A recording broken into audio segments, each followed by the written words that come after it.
And safety, of course, always top of mind here at Blue Origin and in space flight. So, Kristen, how does New Shepard stack up against some of the other spacecraft? It's got a great track record. And, you know, if I'm Gayle King, again, I'm going to talk about Gayle King a lot today. Who has admittedly said she's very nervous. She's nervous about it, which I find so refreshing. You know, you don't always hear that from the professional astronauts about to go to space. She's admitted that she's nervous. So if I'm nervous, I would feel a lot better knowing that the rocket that they're about to fly on has an abort system or an escape system. And not only does it have that, but it has been tested and worked in real life multiple times. And so for those of you who have perhaps never watched a space flight before, the rocket's split into two parts. You have the booster on the bottom and the crew capsule where the astronauts are on the top. And so in an abort, or if something were to go wrong, the capsule could jettison away from the explosive, from the rocket itself. So that's critical because it means that the astronauts could get to safety. And as Ariane and I have been talking about, it's been tested 3 times, multiple times during the ascent, and they actually tested it in real life once back in 2022 when there was an in-flight anomaly, and it worked. So that was not, to be clear, that was not a test. That was we actually used a real thing. It, so it was not. It's not like we had set up this scene for us to test it. It worked perfectly, and it was uncrewed, right? But Correct. if astronauts had been inside, they would have been fine. Those payloads actually came out quite nice. We had some scientific experiments in there that really enjoyed the flight. Yeah, so. Safety being paramount. Well, as I have admitted here, this is my first launch. I'm learning so much and have learned so much from you guys with your generosity over the last few days and months. But my day job is an NFL host for pregame shows, and I work with a guy named Michael Strahan. You might know who he is. Well, guess what? He became an astronaut when he flew up to space on New Shepard 19, and he has some words of encouragement for today's crew. Hey ladies, it's Michael Strahan. I just wanted to say good luck on your amazing flight today. It was life-changing for me. I hope it's life-changing for all of you. Cannot wait to see, because I experienced the joy I know that you're going to have. I hope you just go up, just take it all in.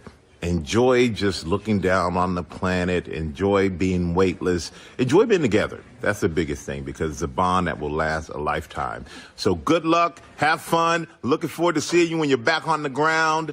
Welcome to the Space Crew.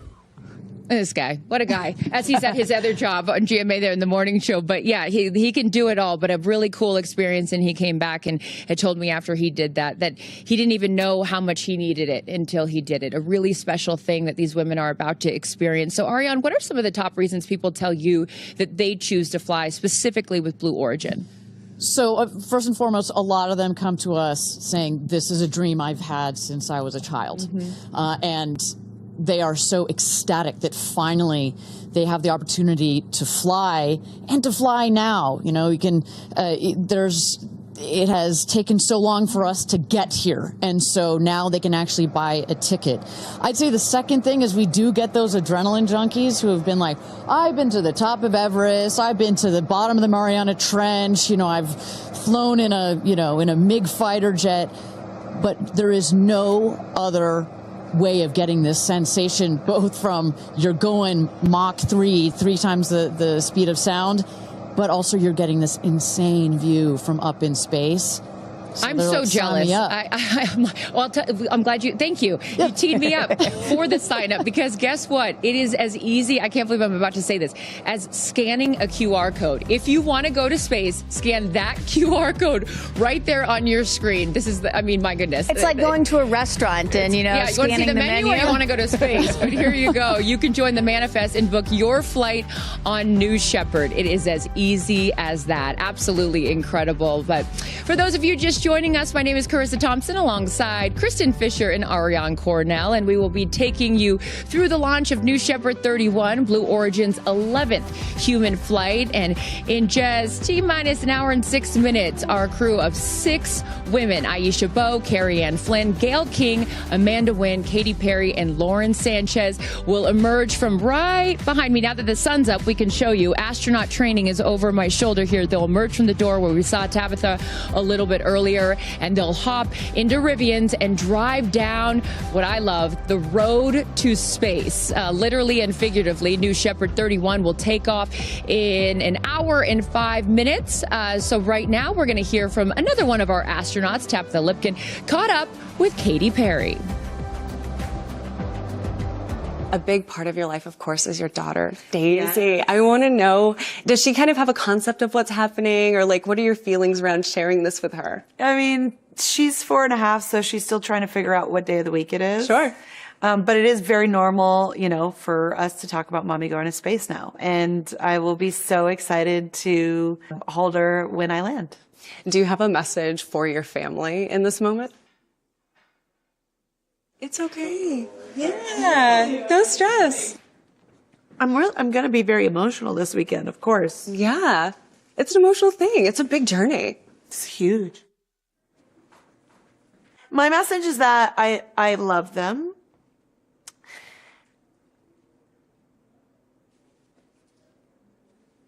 And, I can tell. You've got so much love in your heart, and I appreciate you sharing that with me, especially in this moment. Take all the time you want. The message to my family is that I love them so much, and I'm so full of love, and I am so grateful to be representing a fearless female in my family, which is a domino effect from my mom, from my sister, and definitely something I feel from my daughter. What are you taking with you to space? I'm taking bracelets that represents the pillars of my foundation that I started with my sister called the Firework Foundation. I'm bringing almost 300 of them so that I can bring them back home for the 6th, 7th, and 8th graders that get to come to Camp Firework. They're going to be so excited. They're going to be very excited. Mm-hmm. It's really for those kids to inspire them as well, to never put limitations on their dreams. I'm going to be bringing a daisy, a real-life daisy from the Earth, to remind us that, you know, the Earth is very precious. I'm also launching a tour on April 23rd in Mexico, and I'll be on tour for the rest of the year. And I think it would be pretty cool to reveal my set list for that tour in space. Is that what you're going to do? I just might. We can look forward to it? Just on a little nugget? A little nugget, yeah. So with that, take advantage of it. Like, what's your message to your fans? Thanks for being on this journey of a lifetime with me, and what a ride it already has been and will continue to be. Obviously, buckle up. Oh, I love seeing her vulnerable, right? I mean, we always see her, she's tough, she's all this, but showing that emotion, that's a real thing. I saw her little daughter, Daisy, yesterday, and she's wearing her all pink astronaut suit, and she keeps going around being like, my mom's going to space. It's such a cool thing. And for all of you Katy Perry fans out there, I know there are a lot of them watching. It must be cool to see that, and revealing the set list, which is also very cool up in space. But Kristen, today marks the first all-female crew on a Blue Origin flight. What does that mean specifically for you? It hits home because, you know, my mom was a member of NASA's original 6, NASA's first class of women astronauts. Dr. Annalee Fisher there, and that's my dad, Dr. Bill Fisher on the right, who is also an astronaut. And, you know, which is incredible, by the way. Like, both of your parents being astronauts is just, wow. And they both, I'm actually wearing the necklace that they both flew into space today. Wow. And so with my mom, you know, it took that entire class, NASA's first 6 women astronauts, it took them 2.5 years for all 6 to fly into space. You're adorable. And it's so cute. And now Blue Origin is sending 6 women into space in a single day. I mean, that's progress right there.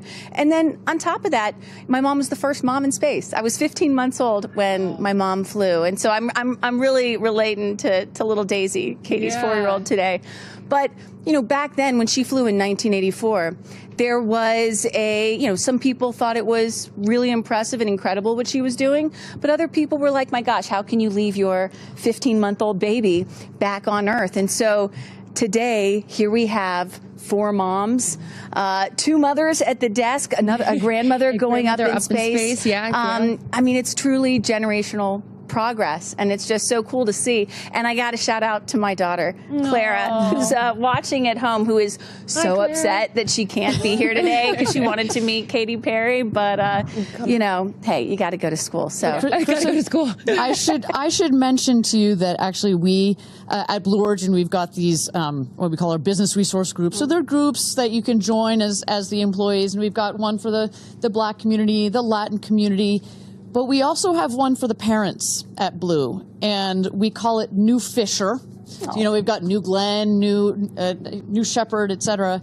It's called New Fisher. There's the patch. it even has a patch. I just found out about this yesterday, by the way. Don't worry, we'll get you on. We'll get you. So it is so important, you know, what your mother has done and what these women are doing today. Well, and you know, ultimately, if space is about, if we're here to open up space to everybody, you know, someday in the future, it's not just going to be, you know, adults that go into space. It's going to be kids too, and entire families. So that really is also what today is about. The start of all that. It is. It's really special, and I love that it's getting light, so you guys can really get a full scope of what's going on behind us. And with that, we're going to send it back over to Tabitha Lipkin, who's moved over to the viewing platform where friends and family will watch today's launch. And Tabitha, one of today's astronauts, had a connection to Blue Origin before she even joined the crew. Tell us more about that. Oh, and it is such a beautiful connection. So I want to focus on Aisha Bowe for a moment. I mean, she just embodies what it means to be multidimensional, right?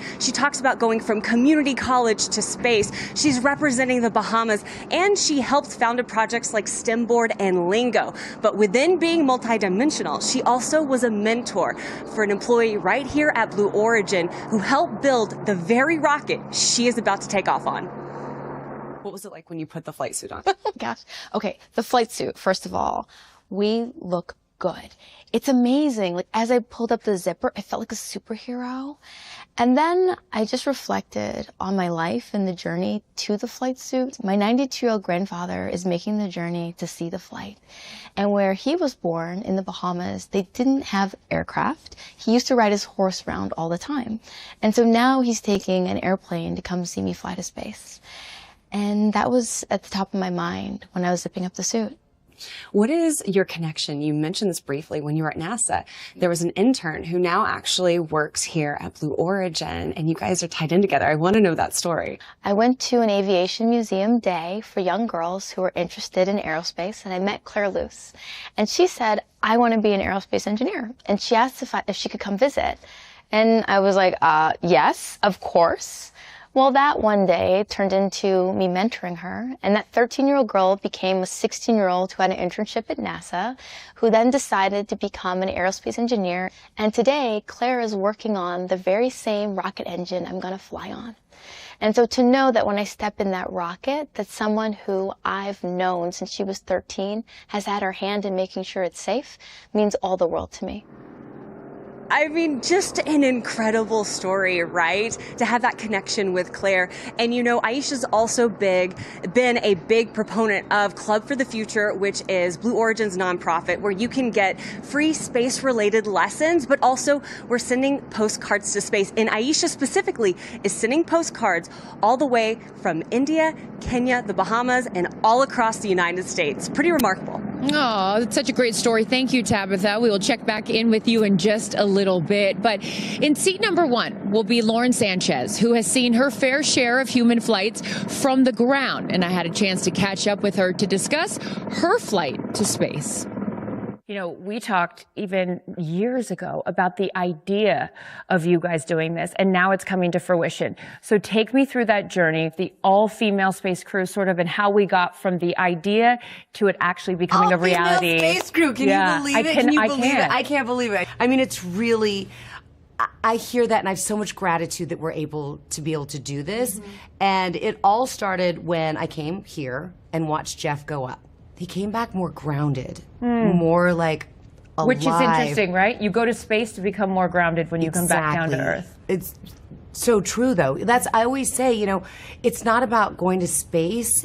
It's about what we bring back. And I get to go with 5 incredible women, explorers, but storytellers, to inspire a new generation to be interested in space exploration, to inspire a new generation to explore. When you explore, you also bring out the curiosity in someone, and curiosity leads to solving problems. I look at your story and you've been so open about your dyslexia. And now here it is that the teacher that diagnosed you with dyslexia is going to be at your launch when you go to space. Why is it so important that your teacher is here for this moment, Lauren? Gratitude. Where I am right now is in part because of her. I was always told, oh, you don't belong. You don't belong. I was a female in sports. You don't belong here. Do you know what I mean? I was a journalist, and I was a really young journalist. You don't belong here. Like, you're always told you don't belong. But the problem is, people get told that all the time. I was starting to believe it. And that's what this is for all those girls out there that feel,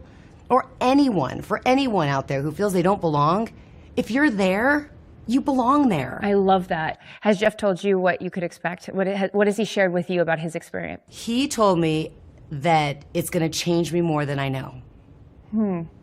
And I believe him. Yeah. He goes, I can't even explain to you how you're going to be changed, but you will be changed. What would you tell the little girl in the back of the classroom that is scared to go up to the front and do the class presentation or answer the question? What would you tell that little girl as you sit here just a few days away from going on this incredible adventure? It's okay to be nervous. It's okay not to be the best. It's just okay, and you belong here. I love her. It is worth mentioning, you guys, that going up with Lauren on her flight will be a Teachers in Space student experiment inspired by students across the United States, which will measure things like acceleration.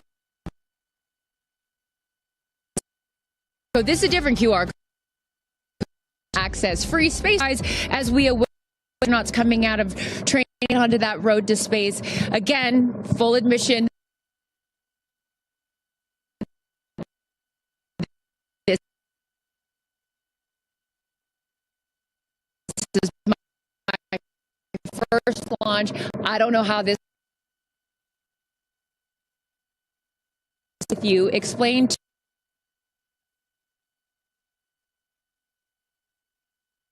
going up in today. What we're going to end time for this mission, only about 10 or 11 minutes. And so it's going to start on the left-hand side of your screen. That is liftoff. Then there are two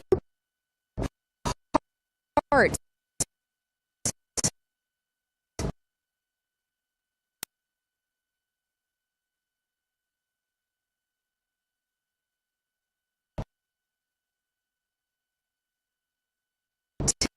This spacecraft. You have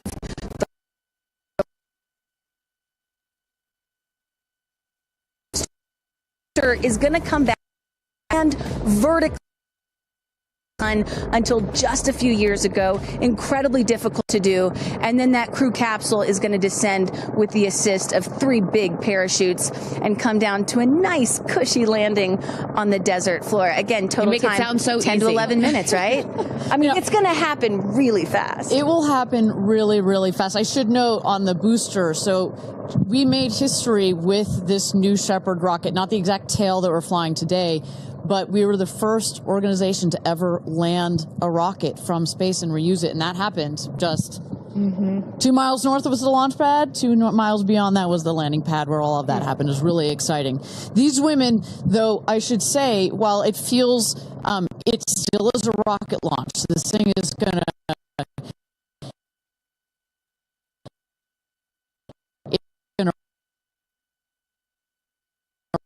rattle. It's going to rumble. It is loud.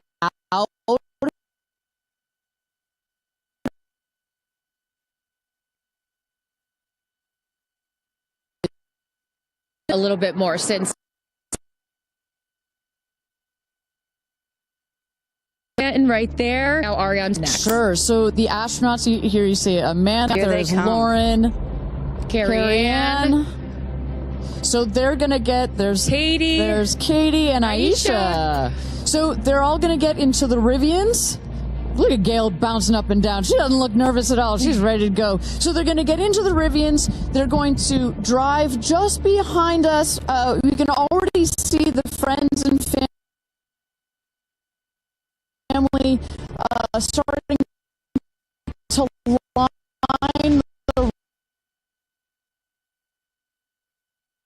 line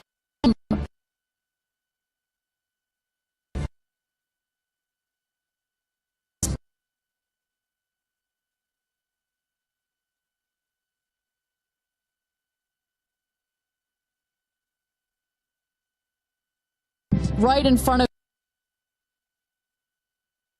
Katy. Look, she's one of those river one in the foreground, backing up. That is Sarah Knight's. And just right now, because we're about to go to go pull for astronaut load, let's take a listen.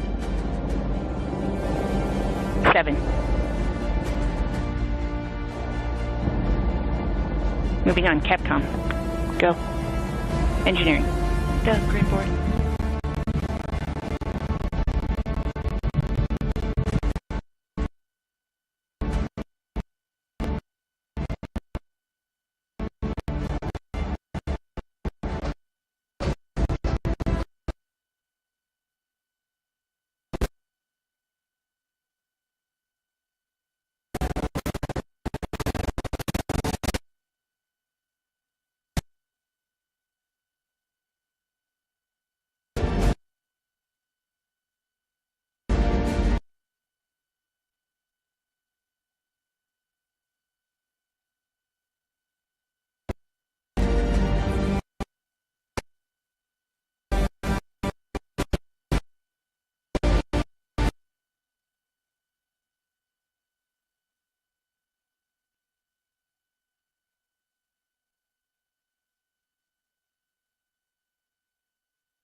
As they load up.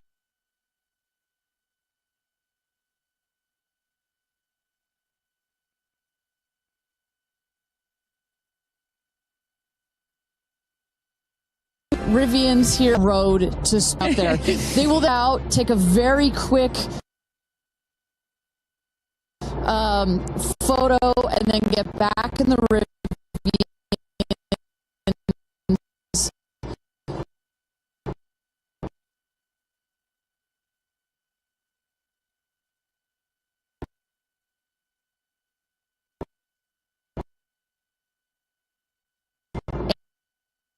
And go up the tower. How years ago that she happening? It's got to be very exciting for them. Yeah, and Katy sticking her head out too, going to give a little wave to her daughter Daisy. They're all sticking their heads out the window. It's too bad that all three of them are so shy, you know. Well, and you know, we often talk about how it is oftentimes more difficult for the people who are left behind on Earth, their friends and family, to watch this, to watch your loved one going into space. That's what Lauren said. She said when I was waiting for Jeff to come back, I was so nervous because, you know, you can't control anything. So seeing her right now, I imagine that emotion, friends and family there to cheer them on as they head out. You know, one of the other nice things about not having to go into orbit for a multi-day mission is you don't have to go in quarantine.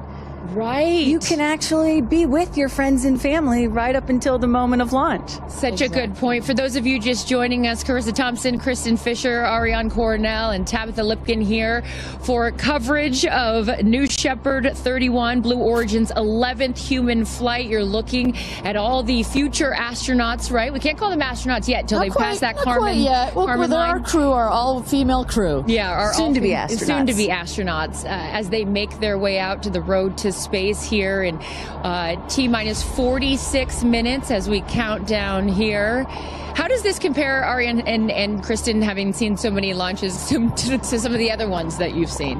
Well, I think to Kristen's point, you know, this is, for let's say a NASA launch, they have to be quarantined. You kind of wave from afar.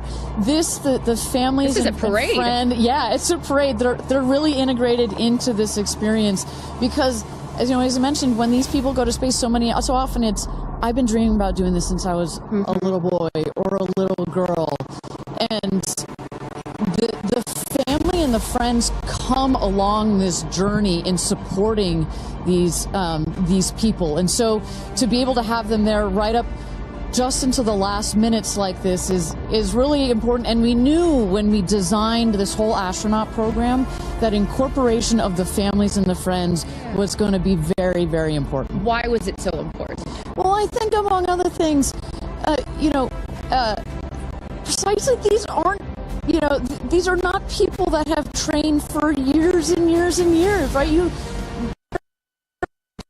Not quite as Kristen as your parents.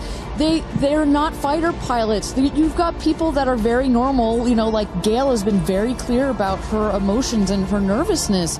We want them to have the support and the love of their friends and family. And this is a moment that will change their lives forever. It is a moment, getting that chance to see the Earth from space is something that will forever change their perspective. They will come back slightly different people. And so for a moment like that, and here they come. Yeah, as right they're by our stage. right over our shoulder here is our set as we wave to the incredible women here. And each crew names themselves, right, Ariane? So this crew has named themselves the 6 ladies, that are taking up space. Good luck. I love it. I love it. Well, I think what's so fun about this, to your previous point about this full experience and getting access to see them and send them up, it has to give them some comfort, right? I mean, you're going to do something that is so out of your comfort zone, that to see and to be around people that you know and that you love on your way out to the road to space is really special. And also just being here the last couple of days, you really have an appreciation that, yes, of course, the focus is on these 6 women, but I'd be remiss if I didn't mention the experience that I've had. Even you took us into mission control yesterday, and just meeting them. There's 10,000 employees here at Blue Origin, and all of the men and women whose lifelong goal it was to work at a company like this, and all their schooling, and just some of the most intelligent people that you'll ever meet, and all the hard work. I mean, this is not a small thing that is happening, and all of these people have dedicated their lives to moments like this. And so I just want to make sure we acknowledge that this is such a group effort to put these women into space for the first time. I should say, of all the interviews and press that I saw Gayle King do prior to this launch, one of my favorites was Mae Jemison, the first black woman into space, and she made a very clear point. She's like, there's going to be lots of emotions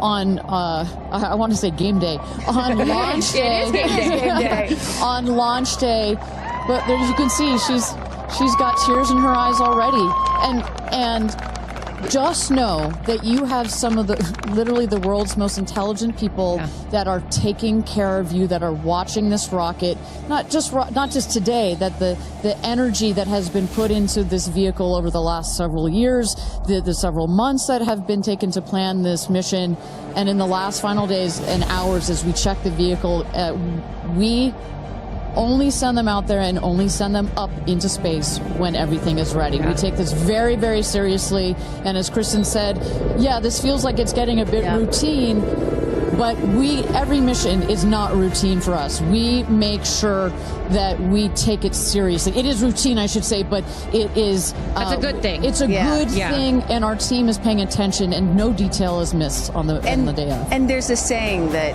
spaceflight is a team sport.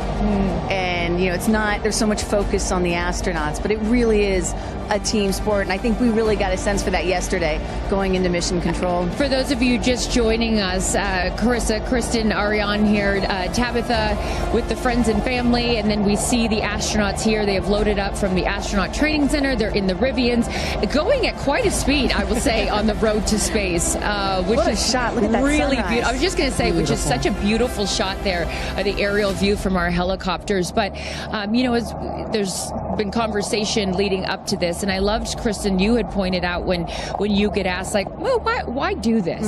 And you had said something that I thought was so interesting. It's like, well, then why travel? You say it more eloquently than I There can. is, of course, criticism, right? Like, why should we care about this? Why should we care about your average person, even though these women are not average? Why should we care about them or celebrities going to space? Or why should we even be going to space, period? And my answer to that is, well, why do we travel? Why go to Paris? Why go to London? Why go to Japan? It's because it does something to you that's different than just looking at a photograph. You experience it in a different way, and it changes your perspective. It makes you a better person. It makes you understand other cultures and civilizations and other people. It makes you have more sympathy, and you hear about the over come back to Earth, and it is where you more, and you realize that we are all just one. So I'm excited to see what they have to say. And I'm excited. Look, the moment has come here. So Ariane, walk our audience through sort of what happens next as they are approaching. Sure. So they have just driven down the road to space, the 2 miles. They are going to go to the north end of that circle and jump out of their Rivians and take a cool shot, a photo that is, with the rocket in the background. Again, all of this is very tightly choreographed, and we want to make sure that they do this quickly so that they can get back in the Rivians, go back around the circle to the base of the tower. At that point, we're going to get them into the elevator that will take them up to the south tower. That's the one in the background.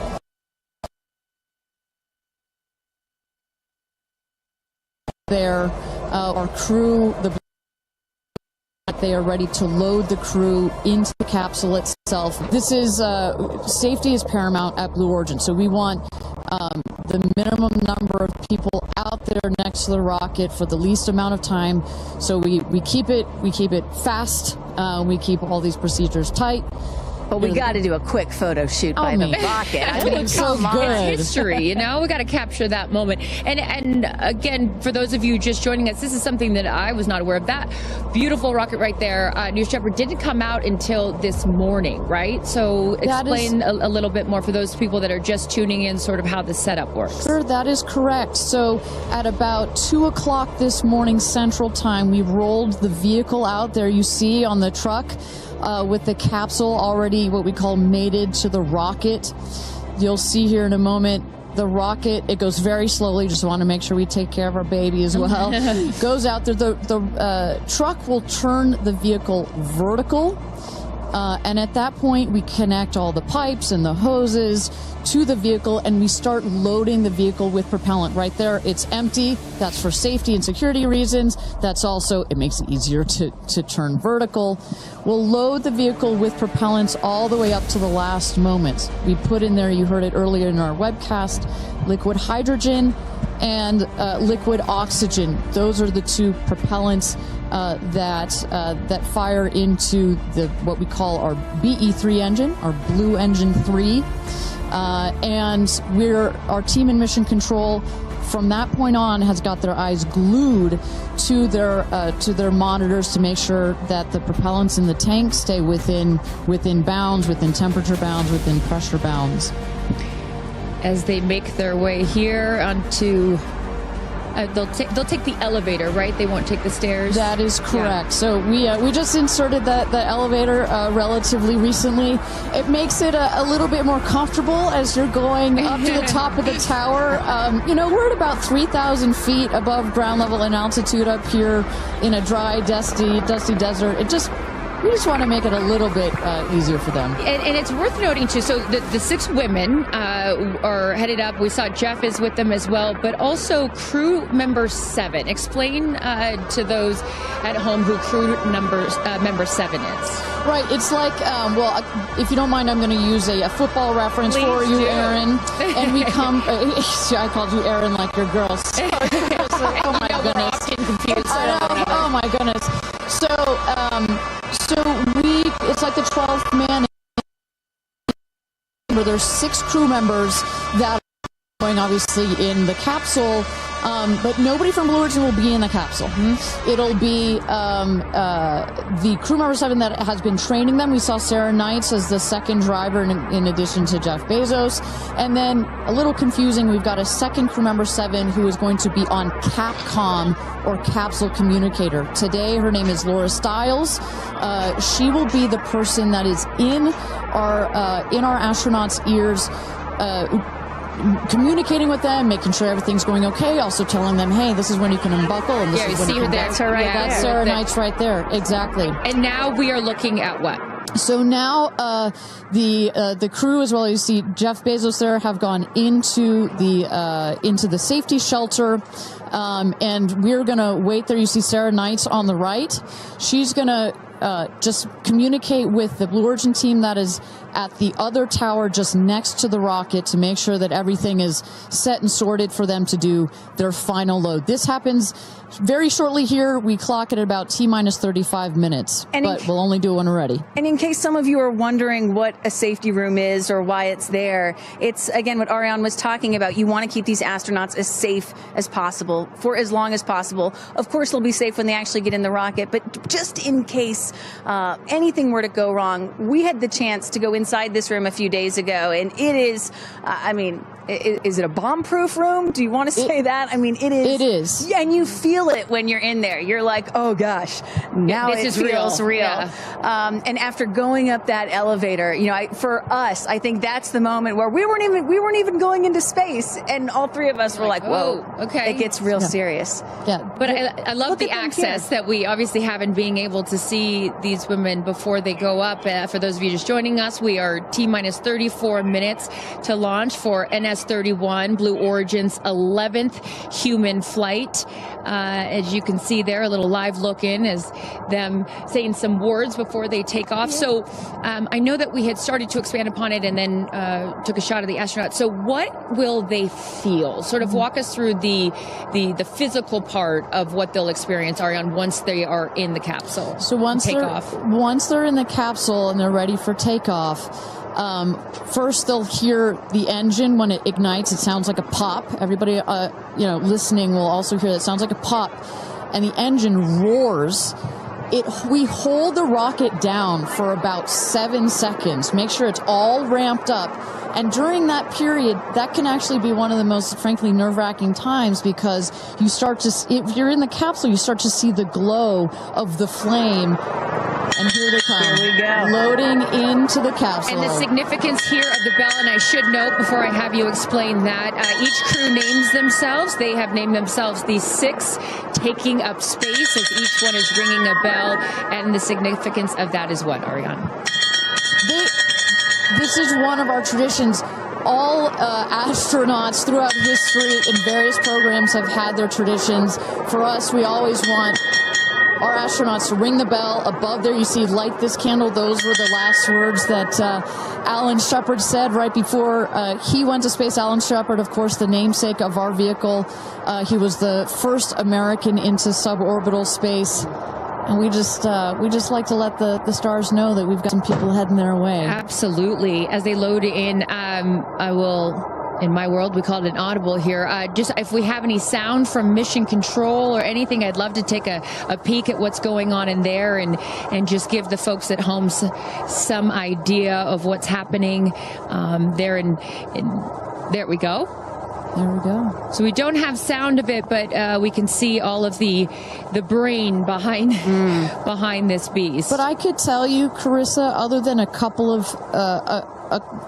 of discussion points on the radio, honestly, it's about this quiet when you're in there. Really? That surprises me. Because you would think, in a control room in TV, it's a chaos, right? In the best way, but in there, it's quiet. And honestly, chaos is, quite frankly, the last word I would use to describe our mission control. This team, they're working through very specific procedures on a very specific timeline. They've done their own rehearsals over and over again. We also want to keep the communication line open if anything, if anybody's got to call it out. But it is a very well choreographed team we've got. And, when folks are wondering, you know, what exactly 2 days of this space flight. Done rehearsals and dry everything that you're seeing here. They practice over and over getting inside this capsule, strapping themselves in. And, you know, one of the biggest things that they have to remember to do is when they get those, remember, they only get 4 minutes of weightlessness, 4 precious minutes.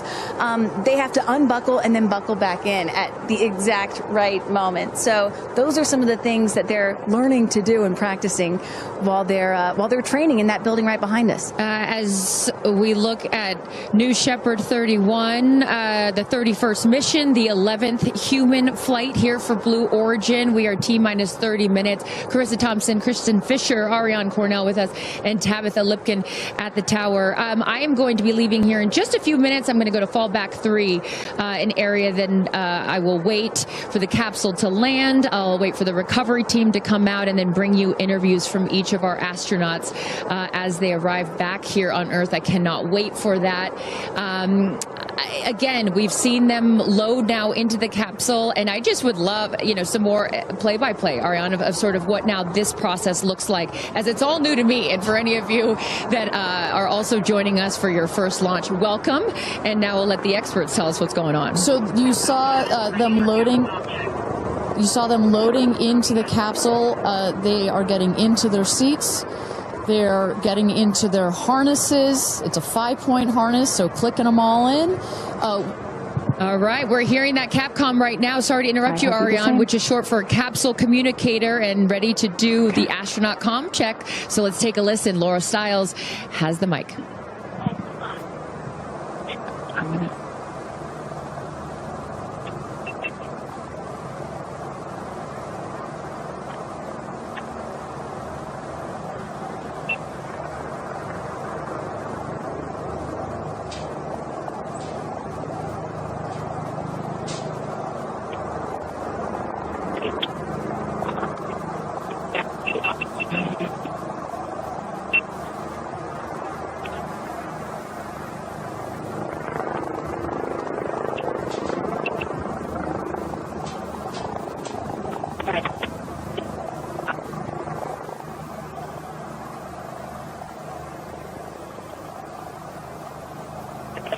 Sales was great.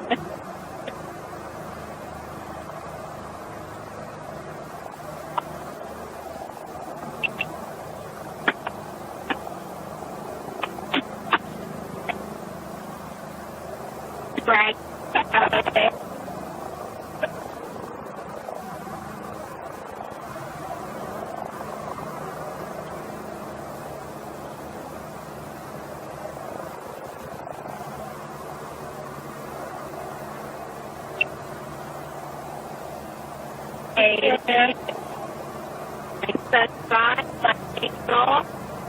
Right.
Welcome back, everybody. We are at T-minus 26 minutes and 50 seconds to go until NS-31, Blue Origin's 31st mission for our New Shepard rocket, our 11th human flight I'm Ariane Cornell here with Kristen Fisher at the desk. Carissa Thompson has left to get into place for her viewing spot for the launch.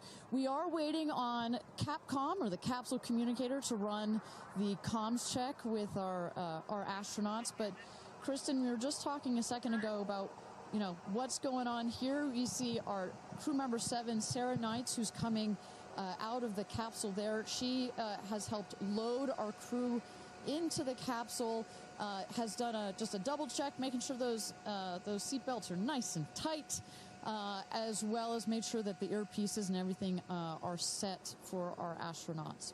I should note, just as we give kind of we got this beautiful aerial shots this morning of the rocket.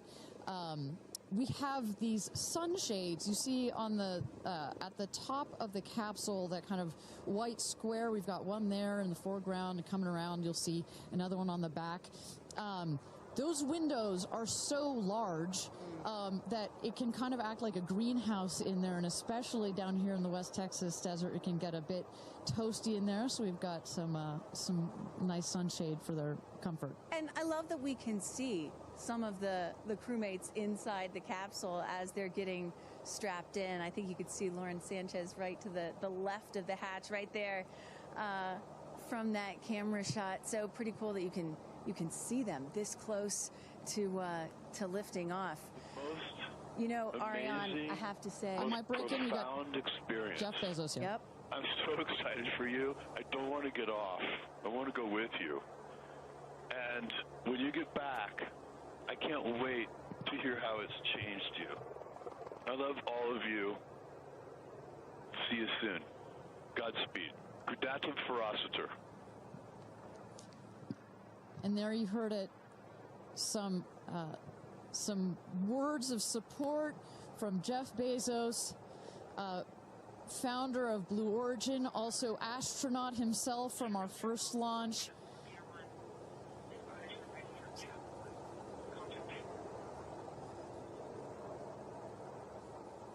So, of course, Lauren Sanchez is Jeff's fiance, one of her supporters. But as we mentioned before, we've got lots of friends and family that are supporting the rest of the astronauts here. They are out at the viewing tower. Let's turn it over to Tabitha. Tabitha, have you had a chance to chat with some of the family members out there? A lot of friends and family have come out here, and it is an exciting vibe. I am standing by with two women in production. And Chris, I have to start with you. What is it like to be here, and what brought you all the way out here to this launch? Well, Lauren and Jeff, we're here to support our girlfriend and our friends, and I never thought that we'd be talking to you from a space launch. For sure. So this is a really unique experience, and we're just so honored to be here to support them and watch this amazing part of history. And I'm so proud of her.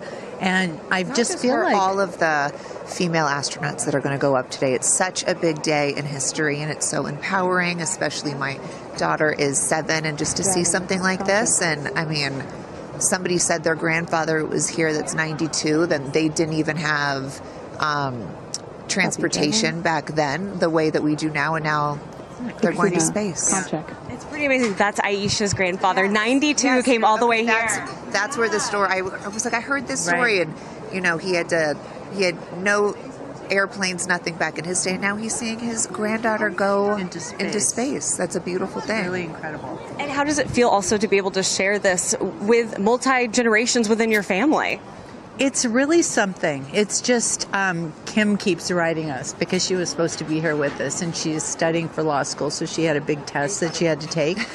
Again, something I'm very proud of, but she just keeps calling, going, I have such FOMO, tell me every minute of it. So it's very inspirational, and just super proud of the girls, every one of them. And it's a very brave thing to do, and I think it also just says something, like Chloe said, to my 13 grandchildren.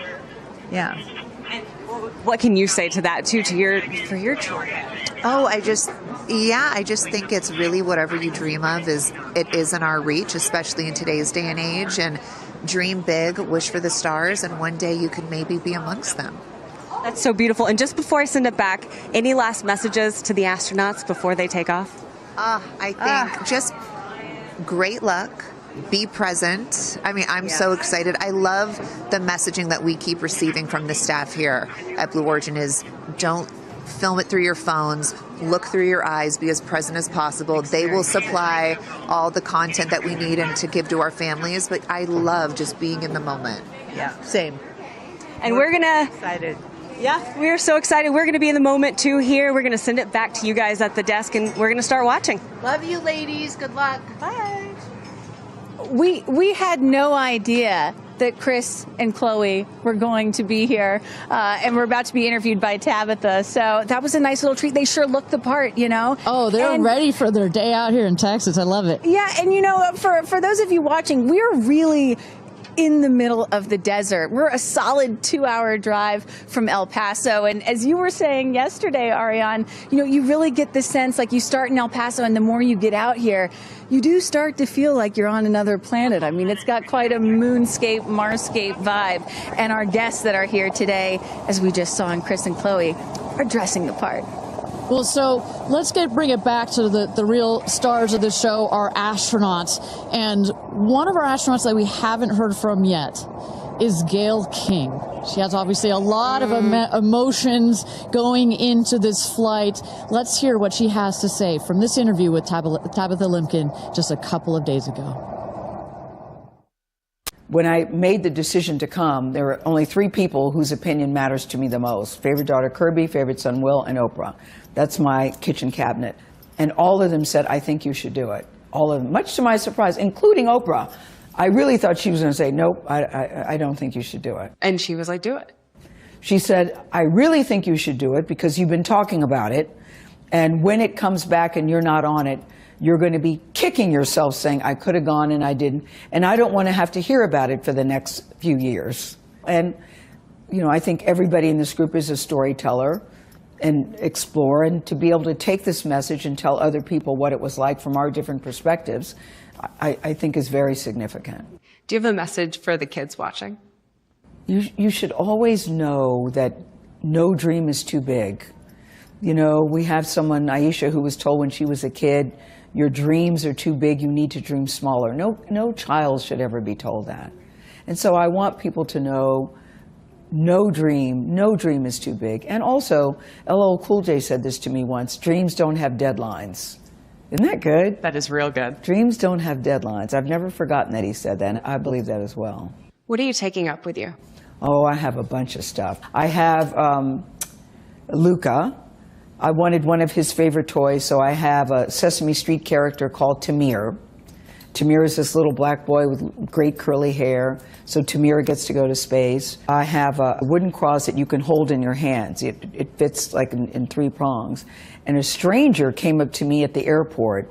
She said, I always hear you talk about being a nervous flyer, and I wanted you to have this. And so if you're ever on a flight and you feel nervous, take it out and hold it. So whenever I'm flying, I have this with me. Also, I just noticed, what is this on your wrist? So Jared, who's one of our jib operators at CBS Morning, his daughter, Denise, who's 7, made this for me. And she came into my makeup room and said, I made this for you. Someone else gave me astronaut era. That's pretty great. Space sister, Amanda just gave me this. I mean, so I feel that I feel I'm pretty well protected. Absolutely. I will say this, as excited as I am, I'll be very glad when we come back down. I will be very, very, very glad about that. Well, clearly we heard Gayle there and prior to coming down here in Texas, nervous and excited at the same time, but one of the things I like about this is that she just makes it real, you know? Regardless of who you are, this is a nerve-wracking experience, and the fact that she's so authentic about it, but also, more so, she is stepping so far out of her comfort zone. I think that in its own right is extraordinarily inspirational. I think most people would feel the way that Gayle is feeling right about now. I would. If you're about to launch into space. You know, one of the things that I find so refreshing is that, you know, back in the early days of human spaceflight, you had the Mercury astronauts, and they were all white male military test pilots, and they all had to have the right stuff. You could never talk about nerves or being nervous or your feelings or stuff like that. That was the wrong stuff. But now, in 2025, it is the right stuff to be like Gayle King and talk about those concerns and fears and excitement that you have before launching into space like that. And that really shows you just how much the human spaceflight experience has changed over the last half century or so. And that really is what today is all about. I know there are some people watching this or who have heard about this who are thinking, why should I care about people going into space, you know? Katy Perry, a famous pop star. Why should I care about that? And the reason is, it's missions like this that really begin the process of opening up space to everyone, for all of humanity. That's what today is about. And I think we have to, it's not just about today. Today is very, very important, but I think also one of the reasons that I love working at Blue Origin is we think in very long time scales. Right? I honestly feel like I'm working at a company that will be here in at least 100 years. And that's how we think about space flight. Oh my gosh, look at that cute little kid. She is ready to go to space too. Aww. I absolutely adore that. But we need to be here precisely for kids like that. You cannot, I am a firm believer that you cannot be it if you can't see it. And that's what this flight is for. It's about inspiring women. Oh, look, talk about inspirational women. Several female astronauts in that group right there. How many astronauts do we have there? I see 4 or 5. At least 4 or 5 and counting. It's a tight group that's only going to get bigger of those female astronauts there. You see Kelly Girardi and Cyan Proctor. I see Emily Calandrelli, Sarisha Bandla. I mean, just an incredible group of women that have gone to space already. And after today, in just 15 minutes, we are going to be adding 6 more to that group. It's getting close, Ariane. It is getting close. So with that. Thank you again, everybody, for joining us for NS-31, our 11th mission, human spaceflight mission to space here. We are at T-minus 14 minutes and 30 seconds, just to give you a little bit of a preview of what is to come. At about T-minus 10 minutes, we are going to have the go, no-go poll. We're going to throw it back to mission control audio. And basically what that is we go through each of the important subsystems, and our flight director, shout out to Michelle Christensen, our flight director, our first female flight director at Blue Origin. She is going to lead that poll, and we're going to go to each one of the groups and say, are you ready to go for this flight? Is your subsystem ready to go for this flight or not? And they will go around the room, and with the final go, no, go, it will be game time here in West Texas for this launch. Look at that. Now, this child is a little younger than you were when your parents went to space. A little bit older. Oh, excuse me, a little older, pardon me. Yeah, because I was just 15 months old when my mom flew in space. And, I think about what it must have been like for her to be a first-time mom and training for her first space flight all in 1 year. And she was a part of NASA's original first 6 women astronauts alongside Sally Ride. Of course, it took them, those first 6 female NASA astronauts, 2.5 years for all of them to fly into space. Now, today, Blue Origin is going to send 6 women into space in a single day. I mean, that's pretty cool right there. Incredible perspective. Also that, was your mom just 6 months? You were just 6 months old when she started training? She was assigned to her first space flight when she was 8 months pregnant with me. Can you imagine? God, I have a 6-month-old. I can barely fly down to West Texas from Seattle.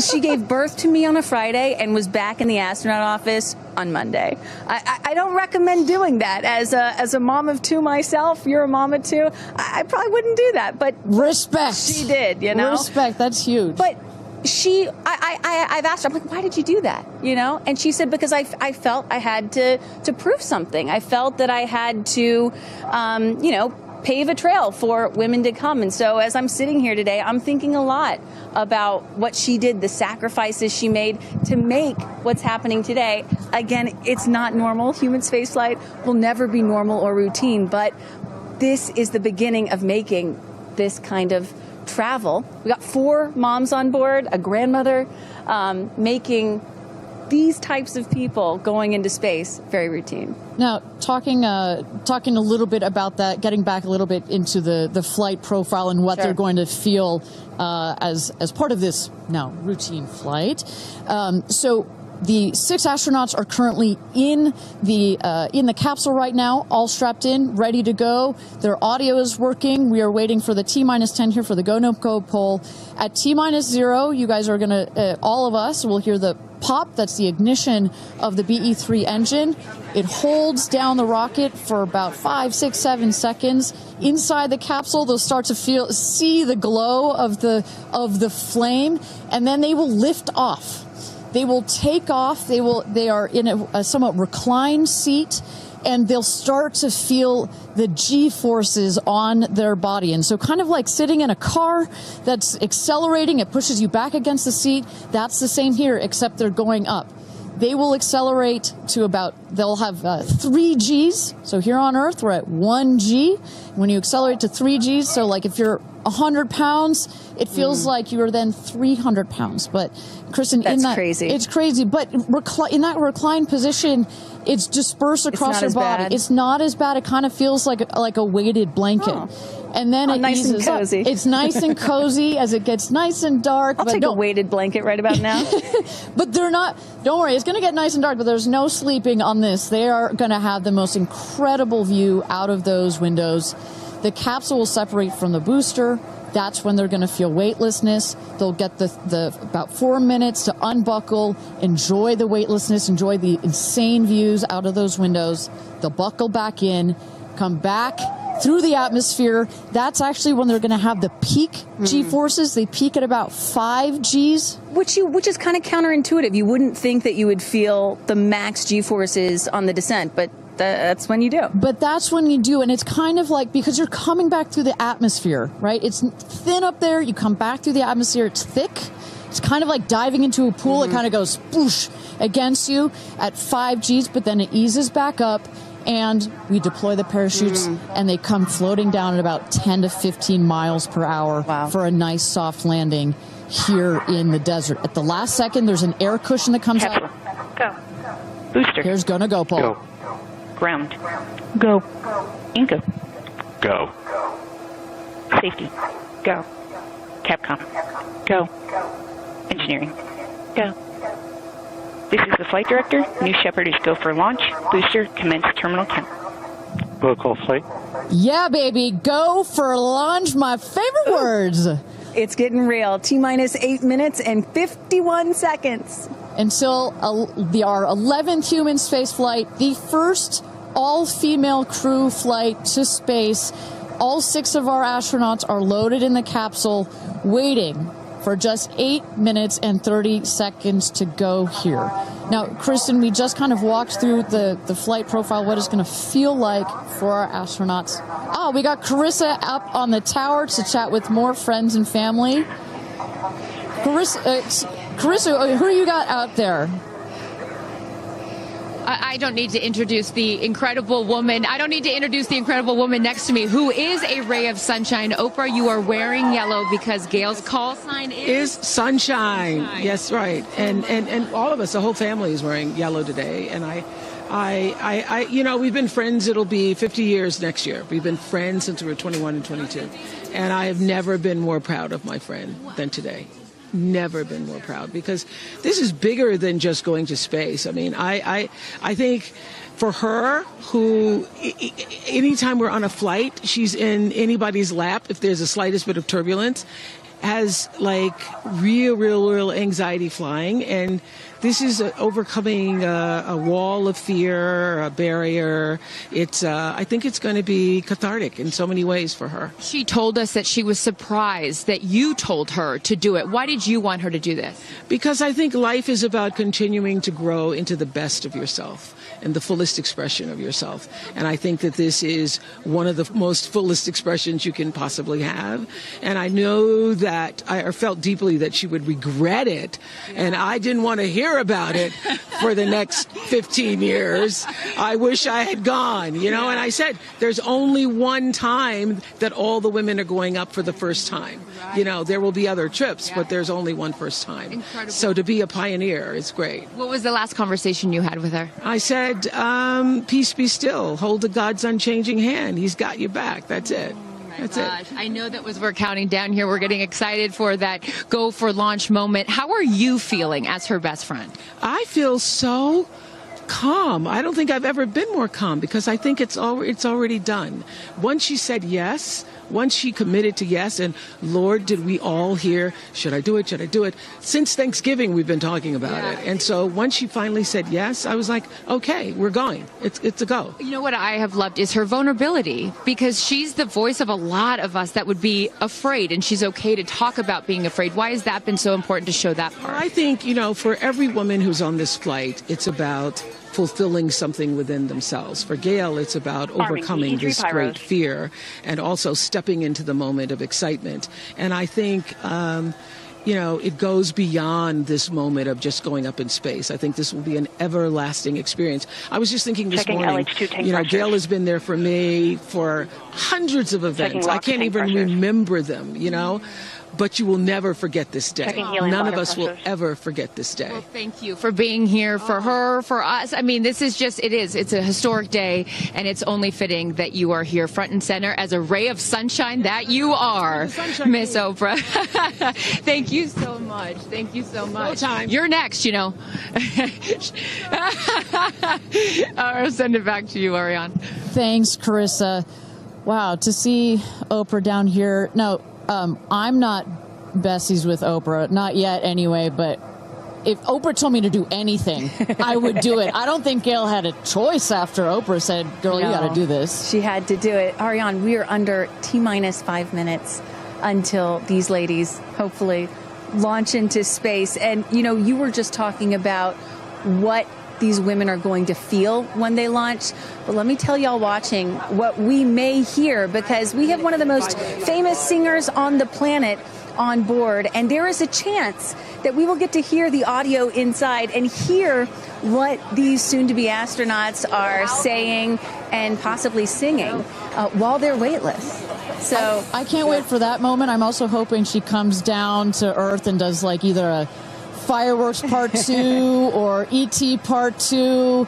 I think that's going to be, and I think, but let's stick on this point for 1 second, Kristen. I think one of the incredible parts about this crew is their ability to tell the story coming out of this in their own unique way. The way Gayle can go on TV and talk about it, Amanda can go and continue to advocate for women more broadly about it, the way Katy can sing about it, etc., the way Kerianne can produce films about it. That is what is so special about this crew in particular. And that is what's so special about this new era of spaceflight. This is not NASA. This is not governments. It's not the U.S., China, or Russia. This is the commercial era. These are private companies, and this is Blue Origin sending the first all-female crew into space since 1963. And this is all going to happen so fast in just a few minutes, about 10 or 11 minutes from launch to landing. And don't worry, guys, I did the math. In case you're wondering, total duration of this mission is just about 3 Katy Perry fireworks songs. So play that song 3 times. That's how long this mission's going to be. Fantastic. Well, so at T-minus 3 minutes to go until our 31st launch of New Shepard, our 11th human space flight. Just to tell you what's coming up here. At T-minus 2 minutes, we send the show over to the vehicle. It goes into autonomous mode. Command engine controller ready to start. We have our team, of course, in mission control that have their eyes glued to the screen there. There you goes mission control, quiet and intense. There's one of our crew member 7's capsule communicator, Laura Stiles. She is communicating in the ear of our capsule, in the ears of our astronauts. But what we're going to see in the last 2 minutes, you'll see the fins at the base of the rocket gimbal or just move back and forth. We want to make sure they've got free range. At the base there, you see the nozzle, the engine peeking out. The engine as well is going to gimbal, going to move. Both in conjunction together, those two Pressing systems. propellant tanks to flight pressures. Those two systems guide the rocket. And when you are out there at this moment, this rocket feels like it is alive. It feels like it is a living, breathing, hissing thing, right? And there's the gantry pulling back from the rocket. T-minus 2 minutes and counting. Transition to onboard hydraulic pumps. And this right here is the moment that they've been training for. 2 days, becoming a crew, becoming a team. After you go through an experience like this, it's more than a team. It's almost like a family. You are so tight to go through something as intense Executing as this. aft fin built-in test. And everything looking really good, Ariane. So far from mission control, everything is clean and green for this launch. T-minus 1 minute to go here.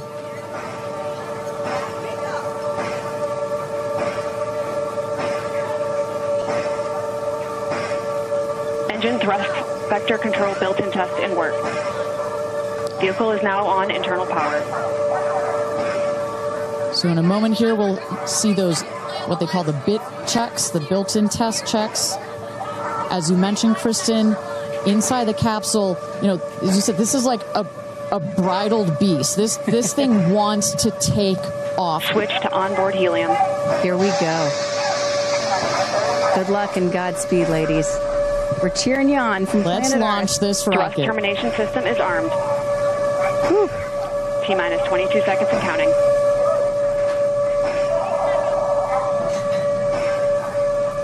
Good as internal. T-minus 10, 9, 8, 7, 6, 5, 4, command engine start, 2, 1, ignition.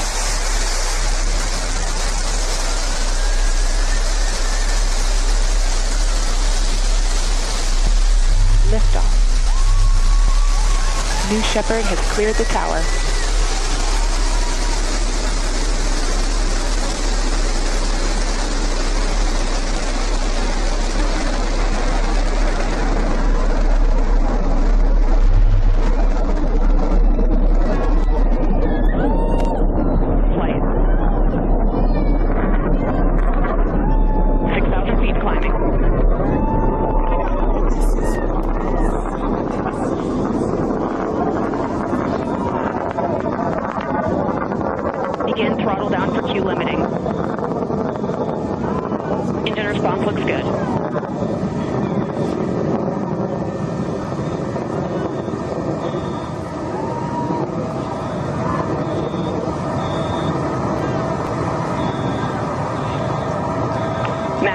Maximum dynamic pressure. Mach 1. Vehicle is supersonic. Engine back up to full throttle. Supersonic. We have passed through max Q. Maximum dynamic pressure. That's when the vehicle, the stresses between the atmosphere and the speed are at their maximum. So to punch through that is so important. You see the BE3 engines. It's firing beautifully. You see the stream of steam behind it. Those ladies right now are having an incredible view on their way to space. Passing through 80,000 feet, 1,300 miles per hour. They're going to peak at about 2,300 miles an hour over Mach 3, 3 times the speed of sound. Shortly coming up, we'll have MECO, main engine cutoff. We will turn off the engine, but the two craft, the capsule and the booster, will continue their ascent to space. Stand by, MECO.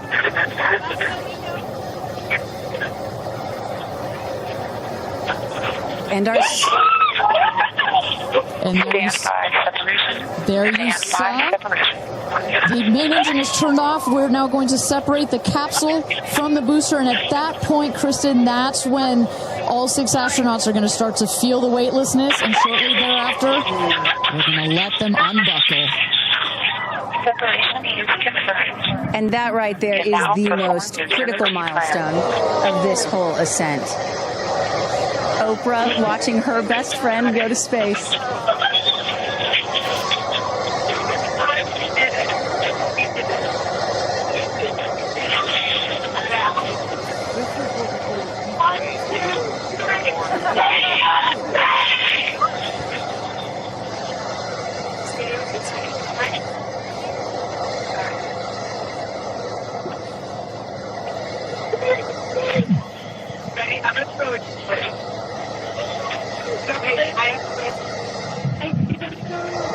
And the 2 craft is separated. Put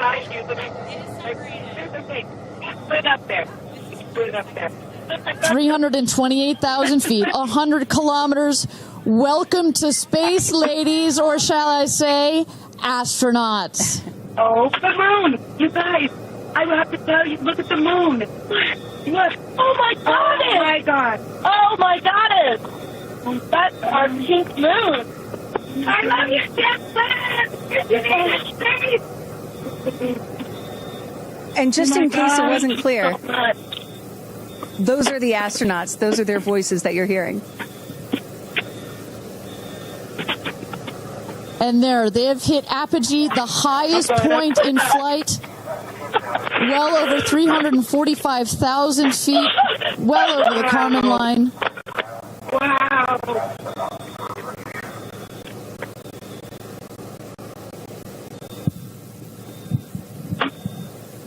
And at this moment, the astronauts have unstrapped from their seats. They are floating. They are weightless. They are experiencing zero-G for the very first time in their lives. And Katy Perry did say that she was going to sing in space. I'm waiting for it. Waiting for it. 1 minute warning. 1 minute warning. So that is Capcom indicating a 1 minute warning for our astronauts to take in those last views before they get buckled back into their seats. At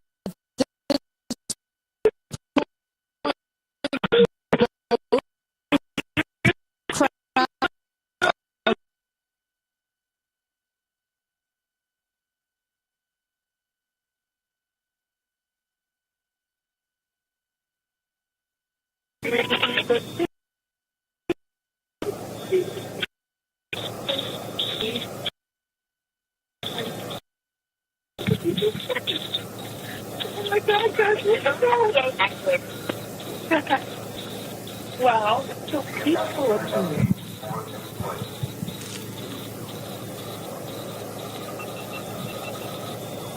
And you hear Dragon. Report status. Copy. With report status.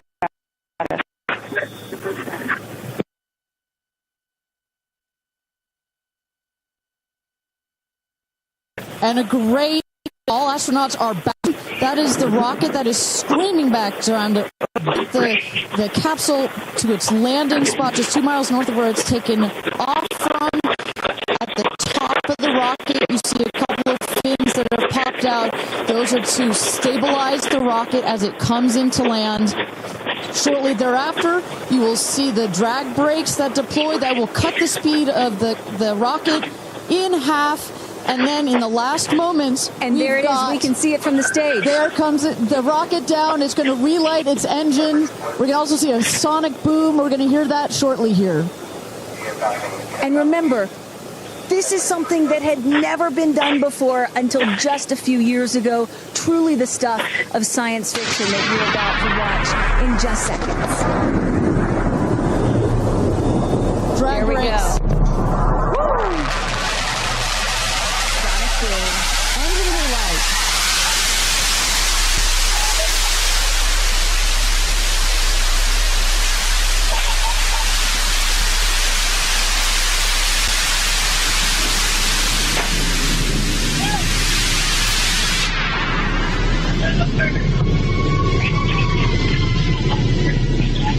And booster touchdown, welcome home, New Shepard.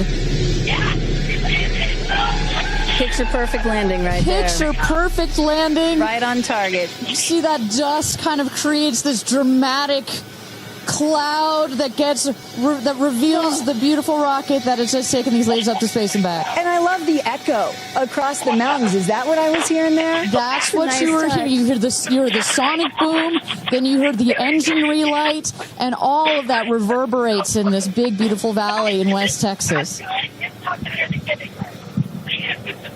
Stand by drogues. Stand by drogues. All right, shortly here we're waiting to see the drogue parachutes deploy from the crew capsule. Those are like the guide parachutes. There go the drogue parachutes. Just free falling right there until those drogues came out. And then next will be the main parachutes that get pulled out. Hear that screaming inside the capsule? And all three parachutes reefing, and they will slowly inflate, slowing the capsule to a nice, smooth 10, 15 miles an hour. They are cruising back home. 3 good parachutes.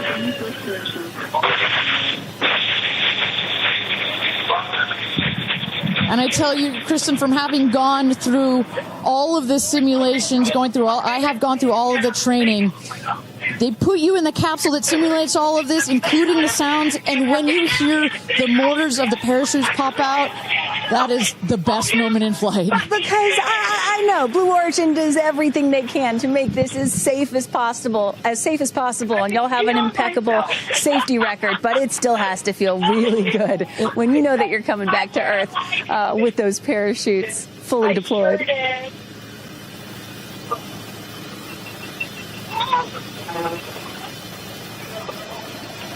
And we can see the capsule just over our shoulder here, going to be landing north and east of the launch pad, coming down softly and beautifully. 500 feet.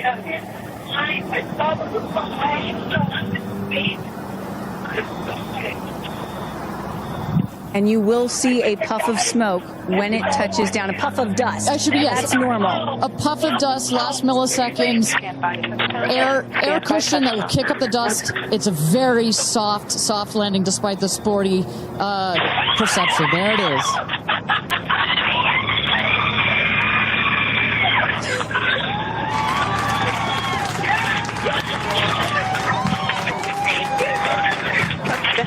Congratulations and welcome back to Earth. Do status check. Double shot. Kristen, just some incredible images there. The capsule. Copy. Welcome back. Heather. Nice. Let's wait for Aisha just a moment here. Make sure they're doing health checks in. Beautiful.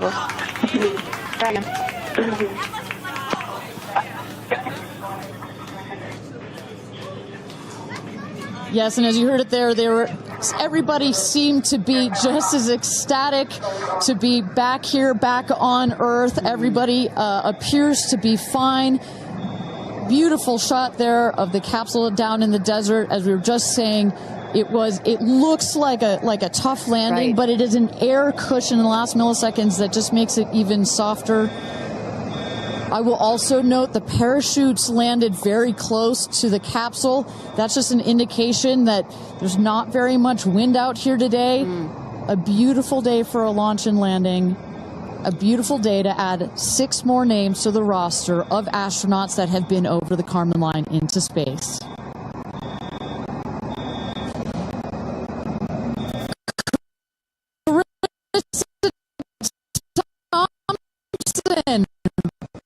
What's the view from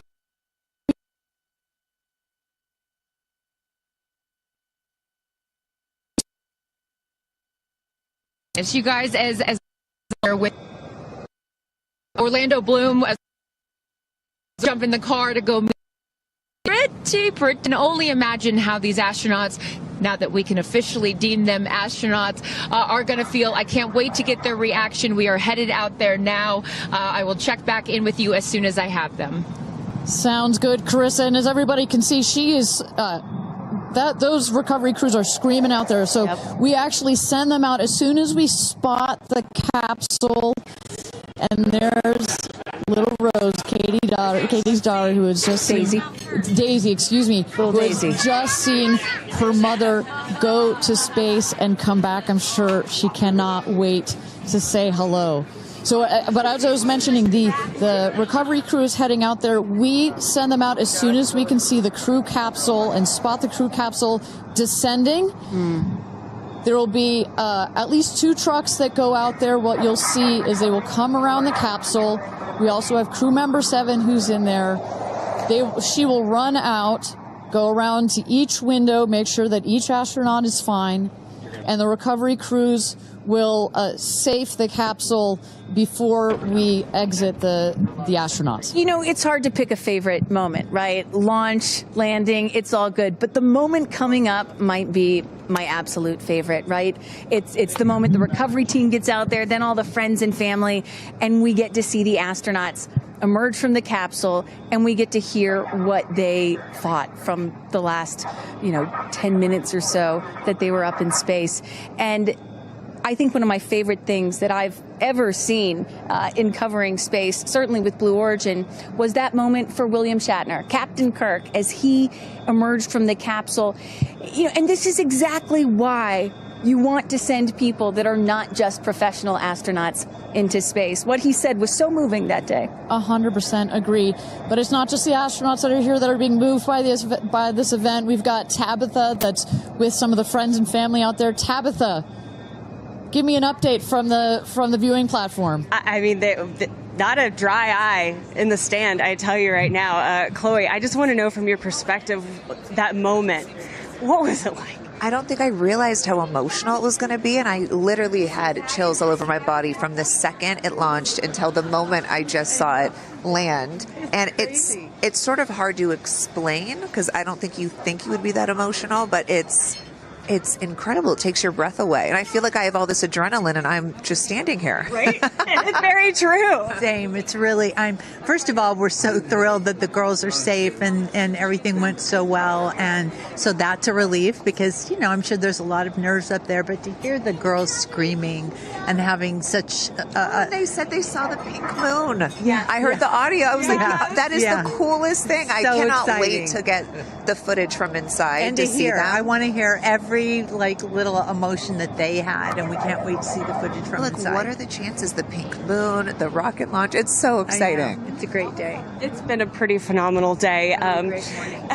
So when are you guys going up is the real question. Oh my gosh, I don't know, but this made it a little more enticing. Never. Right. That's what I thought. You can go on behalf of the rest of us, but thank you. I think we'd all drag you off of the tarmac before we let you go up. But I like you being an observer. Okay. Yeah.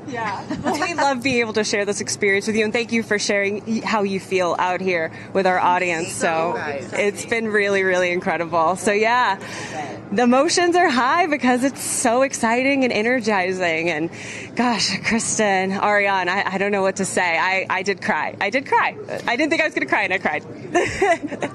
Tabitha, I love you putting them on the spot there. Chloe and Chris, are you guys going up? Keeping up with the Kardashians in space. We're waiting for it. That's the all lady launch. Well, thank you so much, Tabitha, for that. And you could see that, you can hear that, you can hear from Tabitha. Even she is emotional and has tears in her eyes. When you're down here for one of these launches. And Carissa, when we get her back on the line, I'd love to hear her thoughts on this. The intensity and the energy and the emotion out here, even though you're in this remote place, but it all gathers here in this valley, and it's really intense. No matter how many times I've seen all 31 of our launches, it gets me every time. Well, anytime somebody says, I don't get it, what's so exciting about space? Come to a launch. Come see a launch in person, and then you'll change your mind. And, I'm just, as we await the moment where these astronauts emerge from the capsule, I'm reminded of what William Shatner said on his mission. He said, "What you have given me is the most profound experience I can imagine. I hope I never recover from this." And I love that. You know, I hope I never recover from what I just experienced. And one of the neat things about this is these women were not in space for several days where they had time to get acclimated to it. They only got 4 precious minutes of weightlessness. And so that high, that feeling of, ooh, I want more of whatever that was, is still so fresh. And you really get to see that when they step out of the capsule. We catch our astronauts. I mean, their minds are still in the process of being blown when they come out of the capsule, and Carissa is going to capture those moments for us shortly here after we get our recovery crew. You see there some of the friends and family have already started lining up there, while the recovery crew, you've seen some images. As I mentioned, they're safing some of the systems on the capsule. We want to release all of the excess air and gas that created that nice air cushion. We'll remove the parachutes, make sure nothing gets tripped up. Also, we reuse those parachutes. And then crew member 7 will take the stairs up to the hatch. It's like a good 3.5-ish feet off the ground, so it just makes the getting out of the capsule that much more comfortable. Crew member 7, last but not least, crew member 7 will open the hatch, and we'll get to see one by one as these lady astronauts now exit the capsule. And a lot of people are probably familiar with seeing, NASA astronauts or Russian cosmonauts emerge from a spacecraft after a long duration flight on stretchers or, glorified. They need some assistance because they've been exposed to zero-G for so long. Not these astronauts. They're not going to need any assistance. That's one of the beauties of a suborbital spaceflight. You feel great. You don't have to deal with space sickness, right? Exactly. And that's, to that point, this flight, because you're basically going straight up and then over the Kármán line and straight back down. Some astronauts, I think you mentioned your mother may have experienced a little sickness up there. You don't in this one because it's just once up and once down. And you get that nice zero-G floating sensation and you buckle back in. You don't have it's not as extreme. So do you have an astronaut that you're looking forward to hearing from the most? It's really hard to pick. Yeah. I have to say I'm a huge Katy Perry fan, so I'd love to see what her feelings are. Also, as a mother, our kids are close in age. What does that feel when you have young children? You saw her get so emotional in her pre-flight interview. Is that still the weighing emotion, or is she still just, oh my God, I saw the stars, I saw the curvature of the Earth? What's going to come out of her mouth, but really her heart? And is that Jeff Bezos out there right by the capsule? Kind of hard to see. That is correct. That is Jeff Bezos, our founder, on the left, as well as Sarah Knights, our crew member 7. And I just want to thank our viewers for joining us. NS-31, New Shepard's 31st mission to space, our 11th human space flight. From all parts of this flight, for the booster, for the capsule, for our astronauts, a completely successful flight, one of the smoothest flights we've had so far. And we're now just awaiting the opening of the hatch so we can get some views from our 6 new astronauts. Phelps. And I would imagine Lauren Sanchez in seat 1 will be coming out first. That is correct. They'll go. She's in seat 1, which is next to the left. The left window there. She will go first. And then last in number 6 is Kerianne. That is the window on the right. Side Canyon.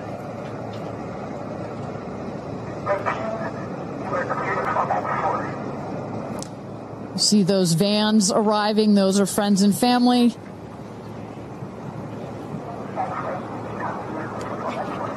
And that's Kerianne looking out the window, in the window to the right there. Lauren Sanchez on the left, and you really get a sense for just how big these windows are. I mean, when you're inside this capsule, it's almost as though you're getting a full 360 panoramic view. One of the cool features of this capsule, the largest windows of any spacecraft. So over a third of the surface area of this craft is windows, and that's on purpose. There were many meetings with our founder, Jeff Bezos, where our engineers brought him some windows. He said, nope, make them bigger. They come back. They said, nope, that's nice, but make them bigger. And what you get here, why is that so important? So many of our astronauts have said, when I got on my seat, I looked outside my window, and I turned around, and I looked at the other 5 windows, and my brain created a panoramic view, a panoramic photo of it, because so much of the capsule is windows, and it makes for just an incredible experience. Sarah. Good? Okay, here we go. Here goes Jeff Bezos to open the hatch.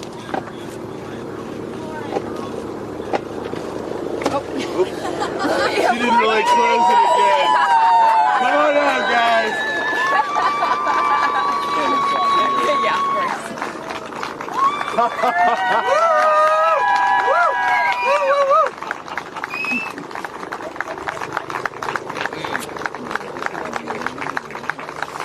We'll see your babies. Where are my babies? They're over here. Go see them. Where? I have to go Right there. Okay.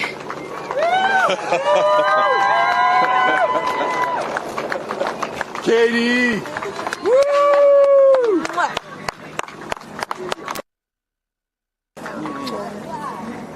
Thank you. Thank you.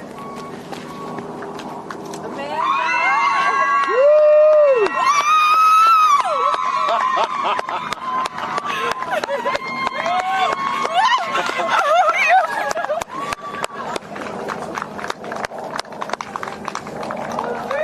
Aisha!